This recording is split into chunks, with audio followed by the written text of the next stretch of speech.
Government వాళ్ళకి ఏమైనా సమాధానం చెప్పాలి కదా మీరు.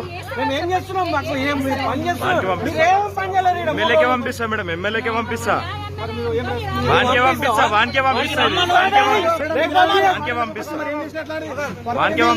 వానికే పంపిస్తా, పక్క గ్రూప్ లోనే పెడతా కదన్నా.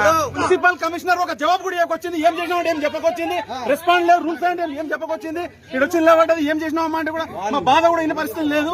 మరి ఏం కూడా అసలు ఆమె స్పందించకొచ్చింది కూడా ఖాళీ వచ్చి నిలబడ్డది. మరి ఎలాగా మాట్లాడు, నువ్వు మాట్లాడు. అదే అంటున్నా, నిన్ను 3 రోజులు అండ్లను నువ్వు రావాలి. ఇప్పుడు మా తమ్ముళ్ళగా నువ్వు కూడా 3 రోజులు అండ్లను ఉండాలి రా. ఇట్లా వచ్చి చూస్తారు నిన్ను కూడా మంది. మా కడుపు ఎంత కాలుతుంది రా.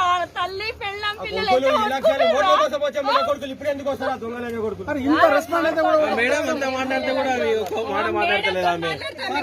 కలెక్టర్ గారు ఈ మున్సిపల్ కమిషనర్ ఏందో మీరు ఒకసారి తెలుసుకోండి. ఆమె మేడం ఒక ఎంత వరకు వచ్చినట్టు కూడా మాట్లాడే పరిస్థితి, మా కుటుంబ సభ్యులకు ఒక మాట కూడా చెప్పకొచ్చింది. మరి ఏం జరిగింది కూడా ఏం చేస్తాడు, వాళ్ళ చేతిలో పట్టుకున్నాడు అందరూ. కనీసం మరి ఏంటో చెప్పాలి కదా, మరి చెప్పాలి కదా, అదే అంటున్నా, ఏం చెప్పాలి కదా. మరి ఇంకెందుకు ఫస్ట్ ఎమ్మెల్యే లంచ్ వరకు రావాలి.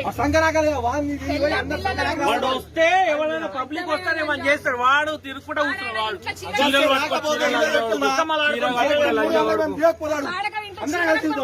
వచ్చి కూర్చుంటాడు బాడకగాడు, అది నూపుతేనే సక్క అవుతాడు. ఇప్పుడు మా తమ్ముడు బయటకు వస్తాడు లంచ్ వాడుకుని నూపుతే. నేను చెప్తున్నా ఒకటే మాట, హెచ్చరిక చేస్తున్నా. కాన్స్టిట్యున్సీలో ఇంత చిన్న ఇష్యూ జరిగినప్పుడు, సార్ట్అవుట్ చేయనప్పుడు నీ పదవి ఎందుకు, నీ పోస్ట్ ఎందుకు?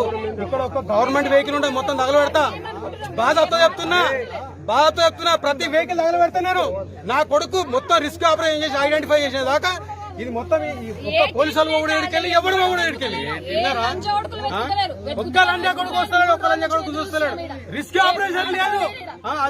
ఎవడు బొజ్జానంట, రాహుల్ బొజ్జా, వాని కింద అన్ని టీమ్స్ పెట్టుకున్నాడు. ఒక్క టీం కూడా ఇస్తాడు ఇక్కడ. ఇంత పెద్ద ఇష్యూ అయితే ఒక్క మనిషి